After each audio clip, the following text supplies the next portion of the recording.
98.3 FM, the sound of Lagos.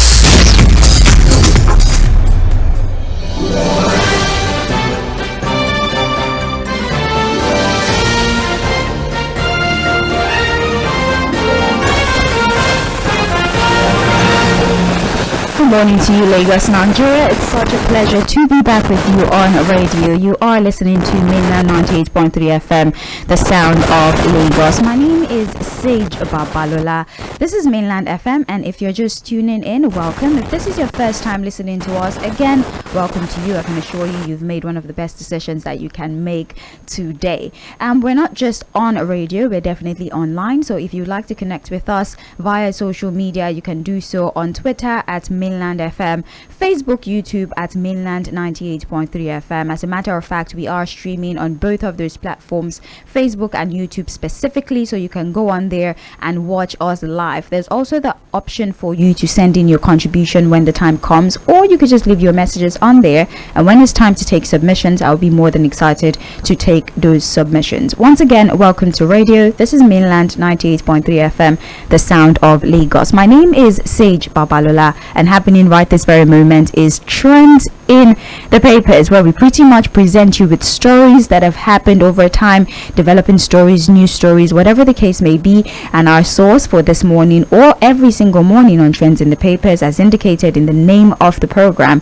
is the newspapers. I do have the papers with me, by the way: The Punch, The Guardian, Vanguard newspaper, and last but not least, New Telegraph. Conversations here would not be done by just myself.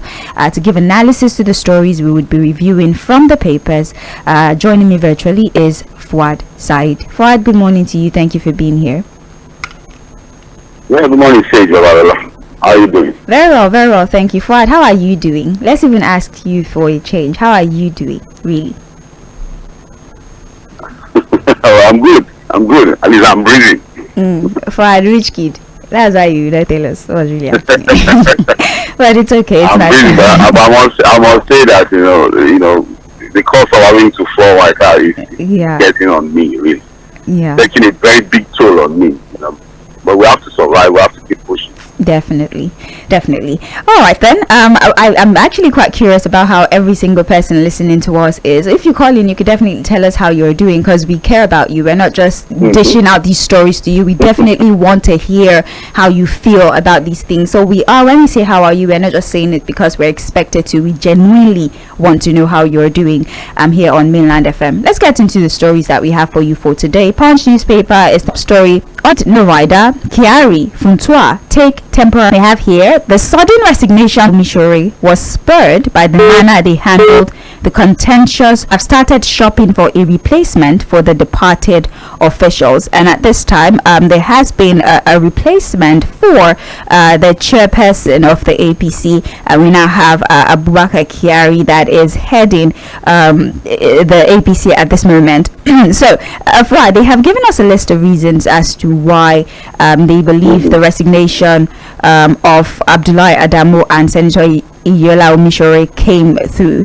Now, some of the reasons are being listed as: first things first, the National Working Committee told correspondents on Monday, that's correspondents of the Punch, that the contentious manner with which the two men handled the audit of the party's account, their refusal to render party's account for 1 year, their lack of transparency, their violation of party constitution, and running a one-man show without the contribution of the National Working Committee were responsible for their downfall. And they also say here that the straw that broke the camel's back was the manner with which they contracted the audit accounts to an external auditor without the consent of the National Working Committee or the National Executive Council, and they're saying that is exactly what led to their resignation. Fuad, with this list that have been given, can we truly believe that this was a resignation, or do you think this was just a honorable discharge of these individuals? And what outcomes do you think would follow the resignation of both Abdullahi Adamu and Senator Iyola Omishore? For Sage, in politics, it is easy for you to give a dog a bag than to hang it. I think since around 2013 till date, the APC has had, let's say 2014 till date, the APC has had about 5 national chairmen, and only one has completed his tenure. Yeah. The Oyegu, John Oyegu, the former chairman of the party. My Mala Buni did not complete his tenure, and you are chairman of that party. And so what I'm saying, basically saying, is that look, the idea of audit report, the manner in which they handle the money and then handle money. You know, the last time I told you that top leaders of the party, governors should do the appearance. I think a lot of was also going to the last time I went principal officers were announced. And the chairman of the party said he was not consulted. In fact, he embarrassed himself for Wednesday. If they had not resigned, you know, as leaders of the party, National Working Committee. So I think they saw all of this handwriting on the wall and decided to do the honorable thing instead of getting embarrassed. You understand what I'm saying? So, you know, the reality is that, look, the party leadership of the party, and when I say leadership of the party, I'm talking about the president. I think it was clear at the initial that, look, because of what happened, or maybe things that we didn't even see before the APC primaries, Abdullah Adamu was going to go. He never hid his support for Ahmed Lawa during the primaries. At some point, he announced a consensus candidate, that the party are doing a consensus candidate and all of that. You know, but again, this is all pure politics. As it is, people are already jostling for a seat. See, politicians don't wait. They know they waste time like us. Right. You know, there are already people jostling for a seat. The former governor of Plateau State, Samuel Bakola Long, he's been making visits. He's already moving around. You know, Abdullah Adamu from Nasarawa State, so that's North Central. So you have politicians from the North Central who are already jostling for that seat. And the former governor of Nasarawa State, Tankwa Makura, is also on the list. And the way it is, most likely maybe the APC would want to keep that position in the North Central region. As it is, politicians are already throwing the issue of religion into it now. Right. You know, what we are hearing now is that, they are saying that, look, if it's going to remain in the North Central, the chairman should be a Christian. Since the president is a Muslim, the vice president is a Muslim, and now whoever should emerge should be a Northern Christian from the North Central. So, but whatever it is, I think we should not waste too much time on this. This is just pure politics, and I'm sure the APC will split up. Most likely to the secretary of the party will remain in the Southwest. But again, I think in the next few weeks we are going to see those that will emerge as leaders of the party again. Right. Okay. Thank you very much, Fuad. If you want more information about that story, you can pick up the Punch newspaper and read through page 2. Moving forward, we're going now to this headline. Suspended EFCC chair spends 33 days in custody. This story is on page 7 of the Punch newspaper. And reading through the report, the suspended chairman of the Economic and Financial Crimes Commission, Abdurrashid Bawa, has spent 33 days in the custody of the Department of State Services. The secret police arrested Bawa on June 14, hours after his suspension by President Bola Tinubu. The Director of Information, Office of the Secretary to the Governor of the Federation, Willie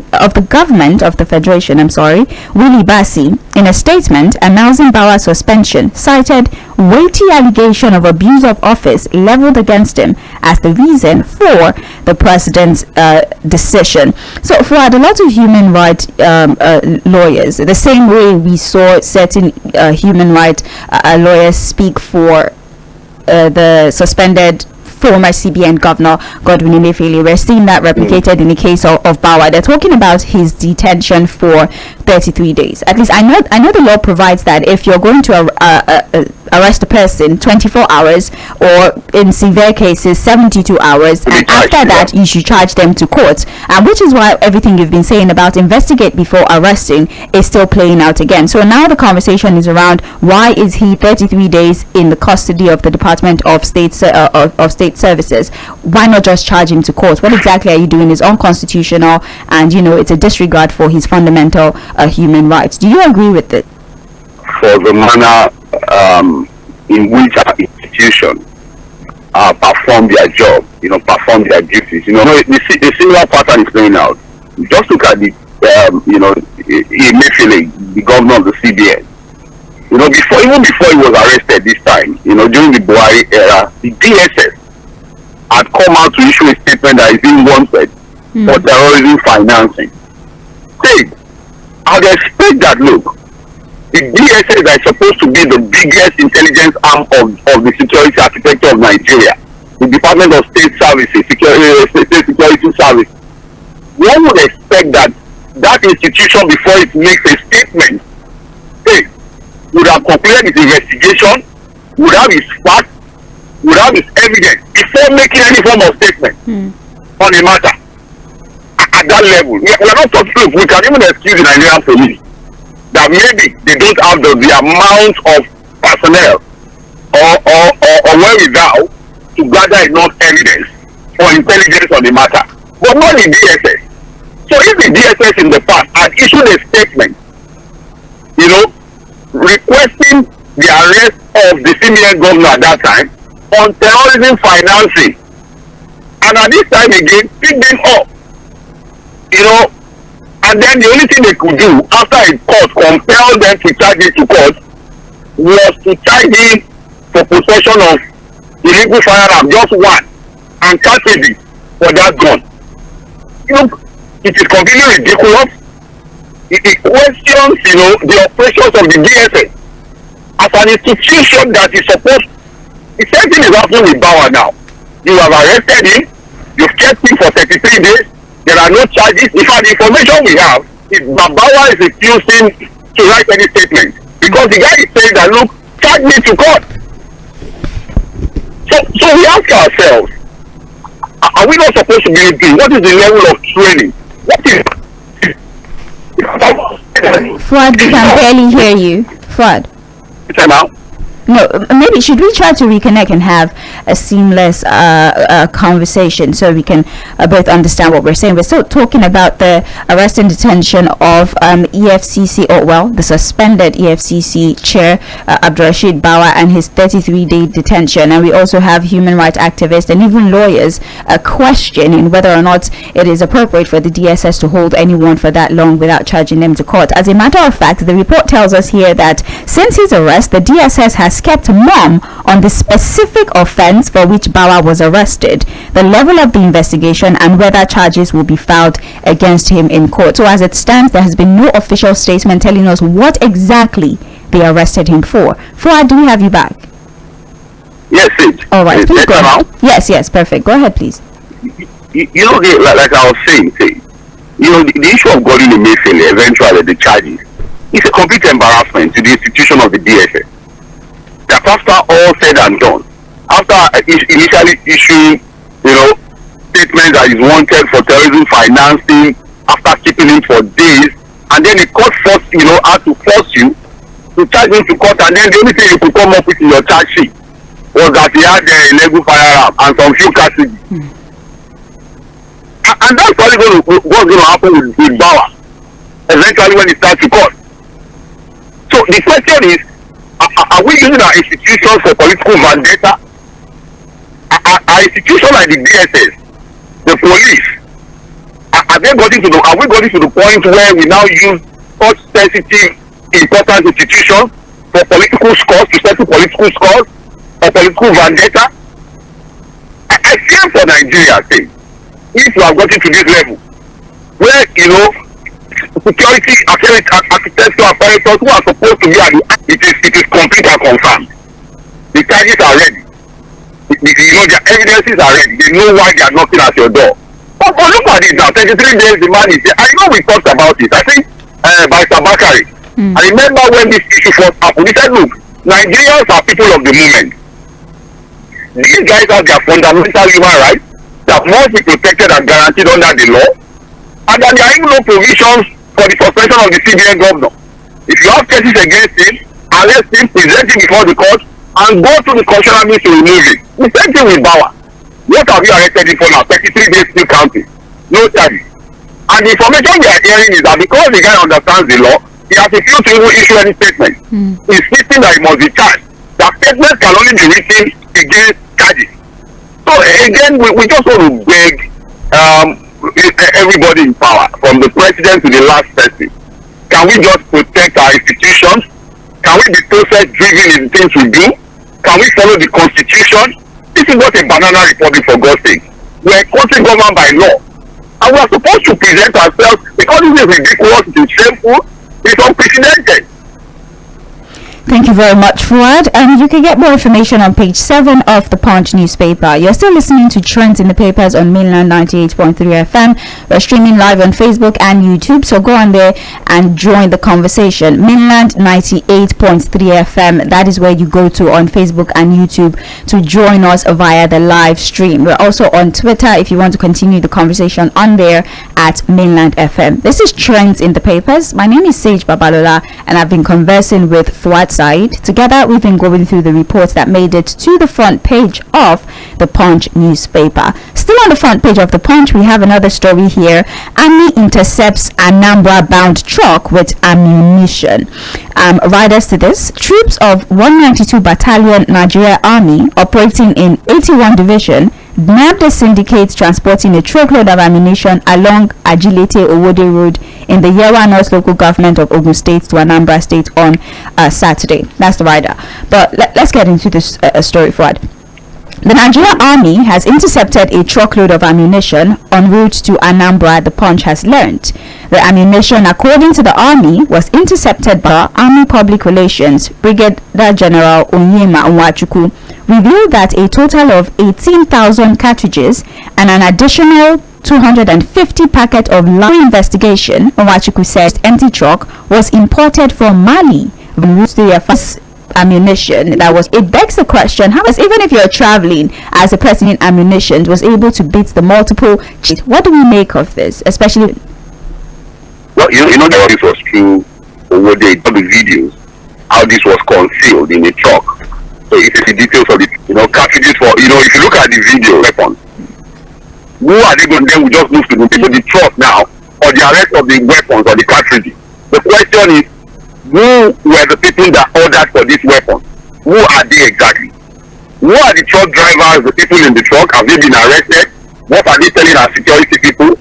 Then who exactly are the people that ordered for this thing in Anambra State?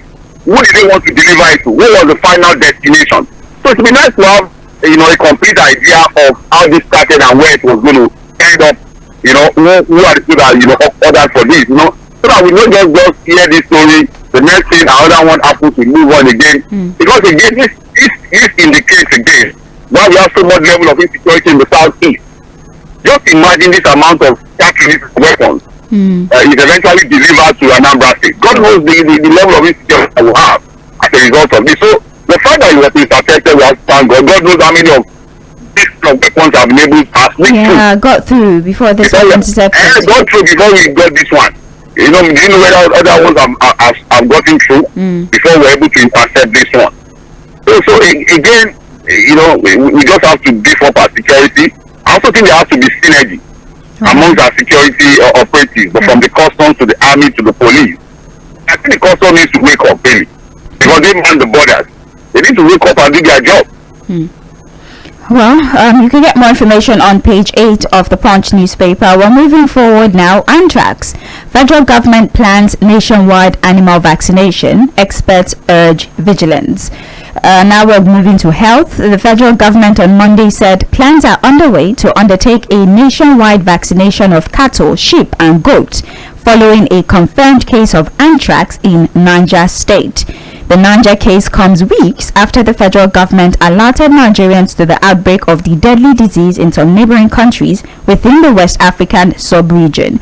The government in June specifically stated that the disease was widespread in northern Ghana, bordering Burkina Faso and Togo.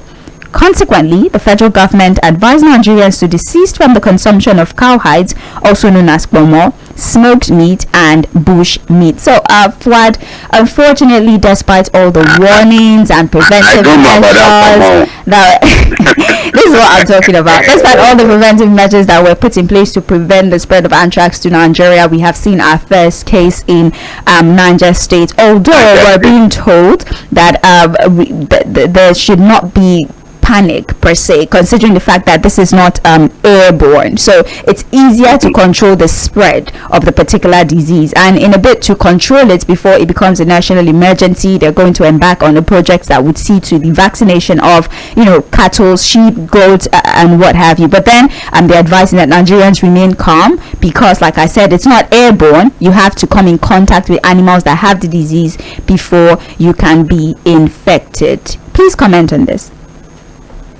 Well, I think animal vaccination, yes, I think that's the way to go, since we recorded our 4th case in Niger State. I'm just hoping that we're not just, doing copy and paste.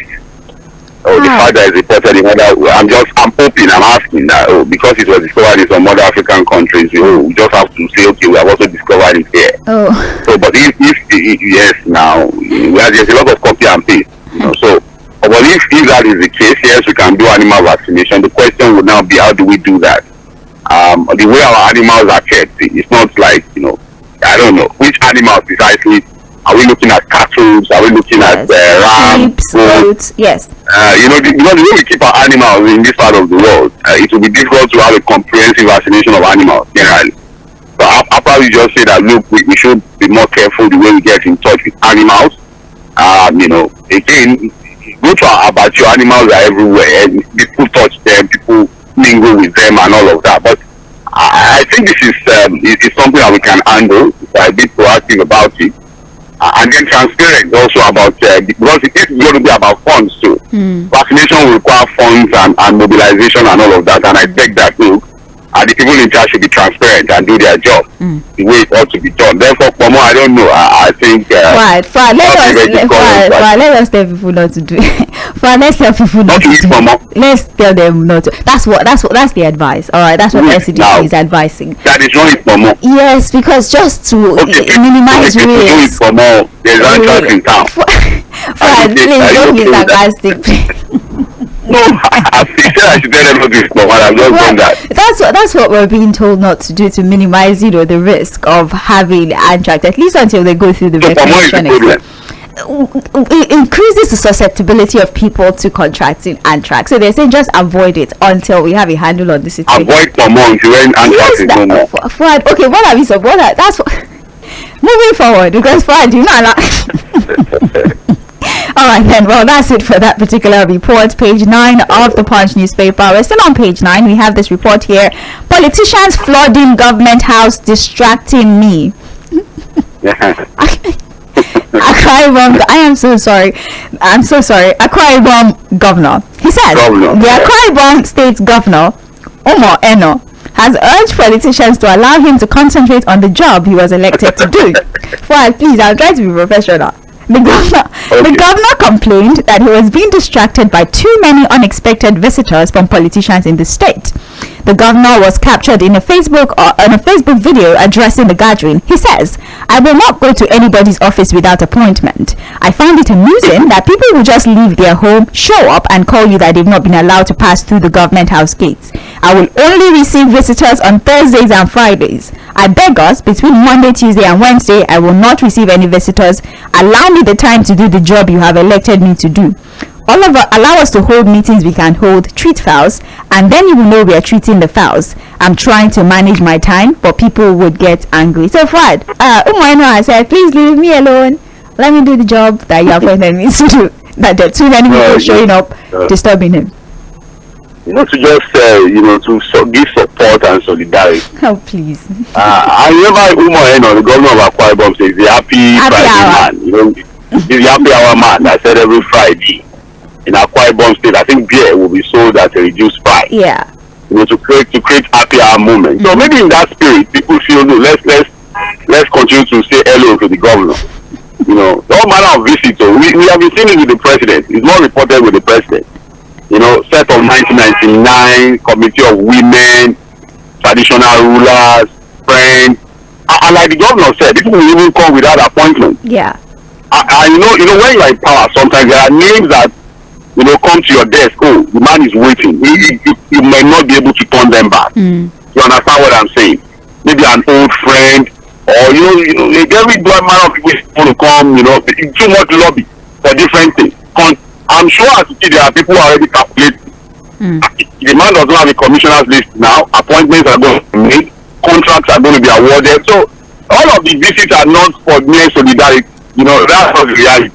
For different kinds of things. And that's why the man is shouting and saying, look, can you just allow me to do the job? These too many visits are distracting me. And I'm sure this is the same situation across all the other 36 states. Yeah. Yeah, you know, now. Everybody just wants to visit. And I'm sure these visits are not really about the development of the station. Most of those visits are mere personal gains and benefits. All right. So, Fuad, when are we going? I'm doing a job there as Jordan. Page 9 of the Punch is where you get that report. Let's move very quickly now. We have here, federal government grant 56 import licenses as fuel consumption drops. Page 19 is where this particular story is when we are talking about the progress that are being made regarding the availability of PMS. Page 19 of the Punch. Finally found it. We have here, the federal government said it has issued over 56 petrol import licenses to oil marketers since the subsidy was officially removed on May 29. The Chief Executive Officer of the Nigerian Midstream and Downstream Petroleum Regulatory Authority, Farouk Ahmed, disclosed this during a meeting with downstream stakeholders in Lagos on Monday. Now, according to him, 56 licenses have been granted. 10 had made the commitment to import products from July to September. He called this meeting for the purpose of market review. He says 10 have indicated seriousness to start importing from July to September. Some of the petrol vessels have arrived in the country. The journey have already started, and it is possible for other marketers to join the race. And he has also revealed that daily petroleum consumption has reduced since May 29. Consumption has dropped to 47 million litres per day as of July from the 65 million litres that were being announced in May. So, Fuad, 56 import licenses provided, 10 have started importing. Consumption has reduced from 65 million litres per day to 47 million litres per day. That's the highlight of the story. Please go ahead. Yeah, a good one. You know, we've always talked about the fact that the idea of having, the monopolization of that arrangement is just a problem. You know, you can't monopolize the sector and regulate price at the same time. And I'm not surprised that daily consumption has dropped. You know, we knew that the entire 60-something million daily announcement was just a fraud, was a complete fraud. You know, we have always questioned that figure, so I'm not surprised that now that there's no subsidy, the daily consumption is going down. Although the argument may be that people are not buying as much because fuel has become expensive. That can also be the argument. And look, yes, the 60-something million litres is not a problem. It's the fact that, look, people are not even taking their vehicles out again because of the cost of PMS. That may also be the justification for the drop in daily consumption. Whatever it is, there are always questions about that daily consumption of 63 million or 65 million litres per day. Now that there are more import licenses, we expect that, look, maybe on the short term we are going to be able to flood the market, create some level of competition that will stabilize prices. My only fear is that since we are still going to be importing, it will still be determined largely by the performance of foreign exchange. That's just the only problem now. The biggest problem is that, yes, we have issued these licenses, we are probably going to flood the market, more products will be available, but it is still going to be largely determined by what? Forex. And then if the way we are already looking at it, now dollar is about 800 and something naira in the parallel market. Pound is about 1,000 plus. Yeah. So if dollars continue to go up, because we are going to use dollars to import these products, not naira. So are we not going to probably see an increase in prices again? Because it's not just about importing, it's not about issuing of licenses now. We are still not refining locally. And if we are just issuing 56 new licenses, my mind tells me that, look, we are not making local refining a priority. If you understand what I'm saying. Yes, I'm with you. If I was issuing licenses, what this also tells me, we are not making it a priority to be able to refine locally. If you get what I'm saying. Yeah. We commissioned the Dangote refinery now. It's almost 3 months or so. That we commissioned the refinery about 2 months or plus. And nothing has happened. We've not heard anything. You know, everybody have always talked about Dangote refinery, the desire that will come and stay for us. But even our own refinery, the Port Harcourt refinery, the Katsina refinery, the Warri refinery, all of the turnaround maintenance and timelines that have been given, what has happened to that? Are we still on those timelines, or the timelines have changed? What is? I'm surprised that even the government is not even talking about a refinery. In all of their statements, I've not seen the president, talk specifically about what will happen to our refinery, what they are going to be doing for us to be able to refine locally. So again, if we continue to import, which is determined largely by forest, yes, we'll be able to have enough product, we'll not have things in our filling stations, but ultimately prices will go up unless we're able to firm up our naira against the dollar. Right, page 19 of the Punch, just like you've heard, for reduction in the price of, we have here, poultry due to the persistent based on this, PAN another end of the government to sector specifically without dealing with the foundational economic issues that we have. So I have a number of friends. Fuad, we cannot hear you. Do you mind adjusting it? Yeah, I have a number. Is it better now? Yes, we can work with this. Yeah, I have a number of friends who are in the poultry business, and there's a lot of lamentation from poultry owners, especially when it comes to feed. The feeds to feed their birds and their poultry products. And what they tell you is that sometimes what they require to feed some of these birds, to the point where they are ready for sale, is so high, and their profit margin keeps dwindling almost on a daily basis. So it has become a business that most poultry are shutting down. In fact, if you go to some online sources where properties are being sold, you see that you have a long list of poultry available for sale across the country.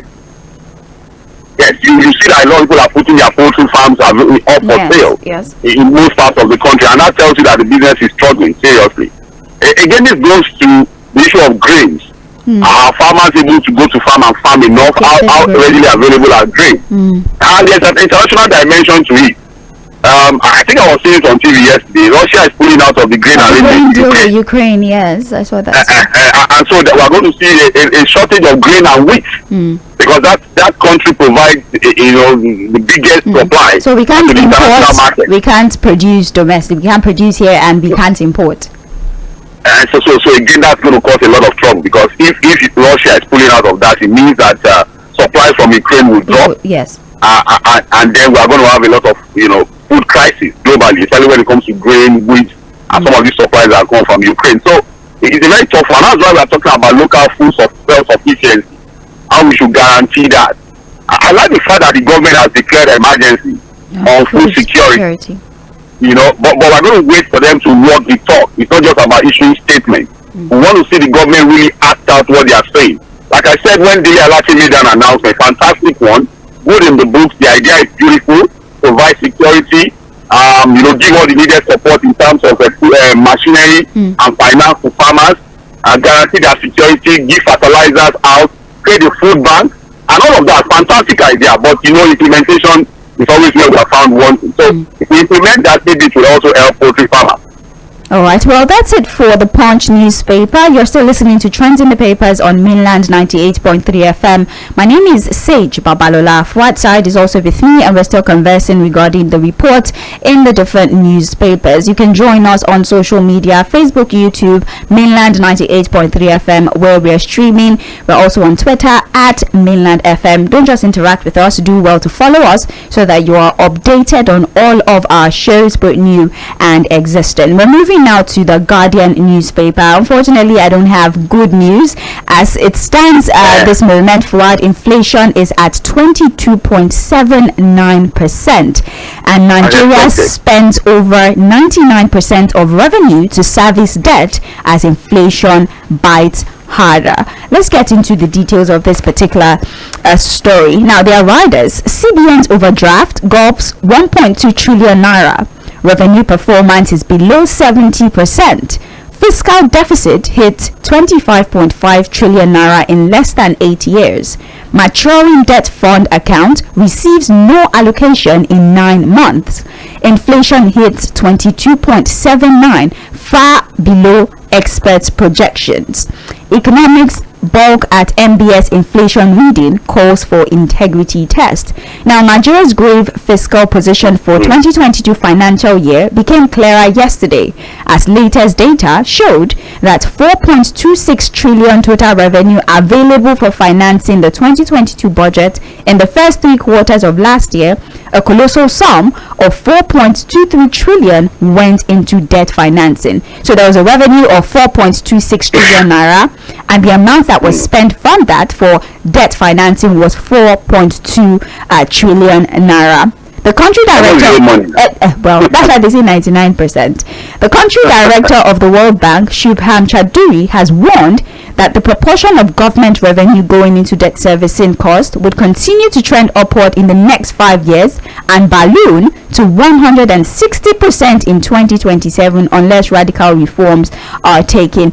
They're also highlighting how capital projects are getting low attention, and total spending for 9 months amounting to 1.68 trillion is about 38% less than the prorated budget of 2.7 trillion. Is a lot of figures here, I can assure you.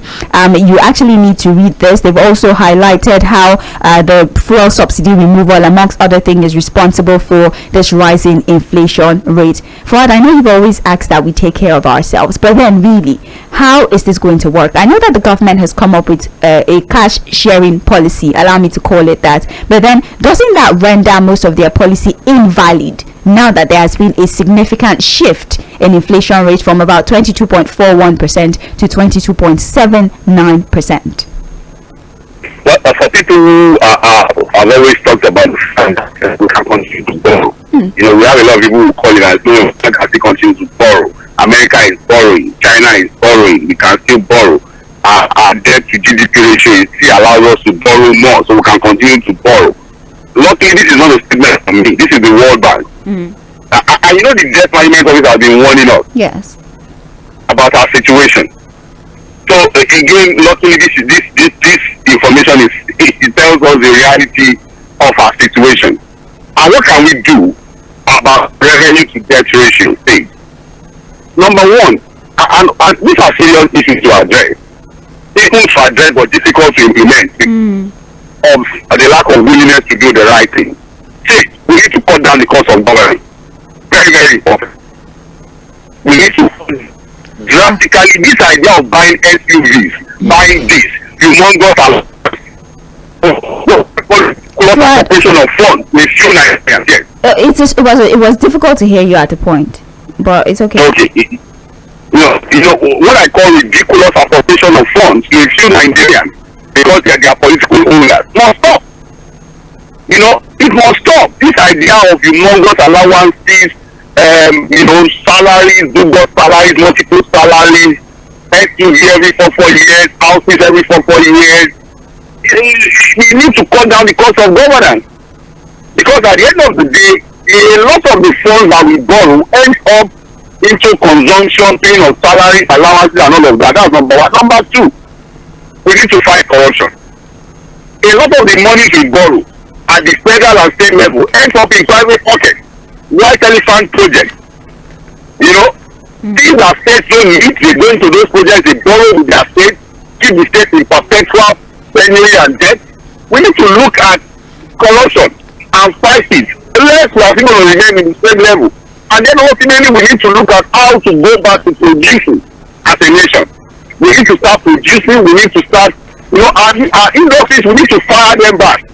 Work on power, work on roads, provide security for farmers, better industries back, give the needed support to the manufacturing sector, so that we can reduce our level of importation dependency. That's why I keep saying that, look, singular monetary policy will never fight inflation. Think out with our monetary policies from now till tomorrow. See, if we don't do the hard work, we can never save inflation. So it requires people in government folding up their feet, buckling their shoes, tightening their own belts to reduce corruption and fight corruption before we can solve all of these problems. Let's look, and I like the fact that look, people are saying we need to put the MBS inflation data to some integrity test. Yes. Because again, 22.7, the reality of Nigeria is showing something up to about 40%. You know, this idea of managing data You know, maybe managing data just to please people in government. Like panic control, that's what they're doing, probably. It's not what the panic control. It's better to tell people the real thing. There's no panic anywhere. There's you see, you're also dealing like politicians. What panic control? I'm saying probably that's what they're doing. I'm just saying that it's not my opinion. Wait, now if we give the data out, who is to panic? Panic at what? We should be truthful to ourselves. Say it the way it is. And that's why people are questioning the data about 22.7%. Are we real? I was looking at the inflation figures in a country like Turkey. I think it's about 37 to 40%. That's a country with a very solid economy, manufacturing economy, producing economy. And so this idea of 22.7, 22.4 that we have been throwing around, I think we should check it and be sure that those figures are actually accurate. Right. But whether we are dealing with 22.7 or more, say, the reality is that, look, the best way to tackle our revenue issues, our debt issues, our inflation issues is to work the talk, do the hard work. We need to start producing. We need to fight corruption. Very, very important, and cut down the cost of governance. Right. We're almost out of time, but we do have another report here. Businesses, schools open in Enugu as Mba vows to sell locked business. This is talking about the sit-at-home that is going on in the southeast. Business activities have resumed in Enugu State, although we still have some business owners who are refusing to open up shop, and now the governor have threatened to retrieve the license or withdraw the licenses of shop owners who refuse to resume activities. That is his way of tackling the sit-at-home. So what do you think about that, threatening to seize people's business licenses for I know the government is frustrated. The government is completely frustrated. I think recently he had to even visit the army at the army headquarters in Abuja, lamenting sales, calling for help. He's frustrated. It happened to Soludo too when he came in, talking tough, threatening businesses to open and all of that. The reality is that you cannot guarantee the security of people. Honestly say they will not open their shops. You can't threaten people that way. All you need to do is to assure them that they will be safe if they open their businesses. And unfortunately, the reality of ground does not show that. Not state actors are taking charge. You know, a particular Simon Ekpa is somewhere in Finland giving directives and people are obeying it. So I think they have to look for a more intelligent way to solve their problem in the southeast, to solve that problem in the southeast, especially when it comes to sit-at-home. The government is frustrated, but this issue of church will not solve the problem. Right. Okay, well, other headlines here. APC chieftains explain why Adamu was removed as progressives take over. PDP Labour Party knock APC over alleged plots to intimidate PPC. Okay. We also have here, well, Nigeria confirms first anthrax case amongst animals in Suleja. We've also reviewed this. That's it for the Guardian newspaper. I'll just run through the headlines on the front page of Vanguard and New Telegraph. Luckily, we've addressed the majority of these stories. Our weapons against insecurity, service chiefs, CDS, I'll prioritize troops' welfare, I'll deepen interagency collaboration, and make armed forces people-centric. These are the techniques that would be deployed by the service chiefs in their fight against insecurity. Also here, Emefiele, lawyers initiate contempt case against DSS, DG, BG. Deregulation, marketers begin fuel importation, NMDPRA also reviewed. Customs seizes cache of arms at Lagos port. Why we faked our abduction and demanded ransom from our parents. Anyways, Tinubu, I'm so sorry, I came out. Tinubu shops for Adamu's successor. We're talking about the APC crisis. I've had no hand in Southeast mayhem, says Simon Ekpa. Okay. And finally, for New Telegraph, APC constitution does not support chair national secretary's resignation, says Banire. Also here, armed forces ready to battle insecurity, defend democracy, says CDS. And Atiku Obi's petition off break, and when we're back by, and then we give you the opportunity to give us your 2 cents.